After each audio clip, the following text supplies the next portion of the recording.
பார்க்கலாம். முதல்ல சுட சுட சாதம், அப்புறம் தேங்காய் துவையல்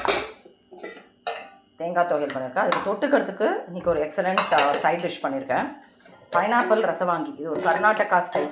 இது எப்படின்னா கடுகு, பெருங்காயம், கருவேப்பிலை, பைனாப்பிள் எல்லாம் க்யூப்ஸாக கட் பண்ணி வதக்கிட்டு ஒரு 70% குக் ஆனோன்னா புளி தண்ணியை வந்து உப்பு மஞ்சள் பொடி போட்டு கொதிக்க வச்சுட்டு அது நல்லா புளி வாசனை போடணுன்னு இந்த பைனாப்பிள் இதையும் கொட்டிடணும். இதுக்கு ஒரு அரவை பண்ணணும். அது எப்படின்னா தனியா 1.5 ஸ்பூன், உளுத்தம்பருப்பு 1 ஸ்பூன், கடலைப்பருப்பு 1 ஸ்பூன், வெந்தயம் கொஞ்சோண்டு ஒரு 1/4 ஸ்பூன், அப்புறம் பெருங்காயம், அப்புறம் சில்லி. அதில் கர்நாடகா சில்லி எடுத்துக்கணும், நம்ம சில்லியும் எடுத்துக்கணும்.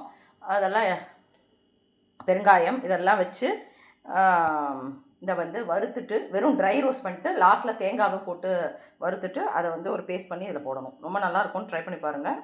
அதுக்கப்புறம் தயிர் அண்ட் மாங்காய். இதான் இன்றைக்கி லஞ்சு. இந்த பைனாப்பிள் ரசம் வாங்கி ட்ரை பண்ணி பாருங்கள். இது தோசை, ஆப்பம் எதோட வேணாலும் சாப்பிட்லாம். சாதத்தோடையும் நெய் ஊற்றி பிசைஞ்சு சாப்பிட்டா ரொம்ப சூப்பராக இருக்கும். தேங்க்யூ.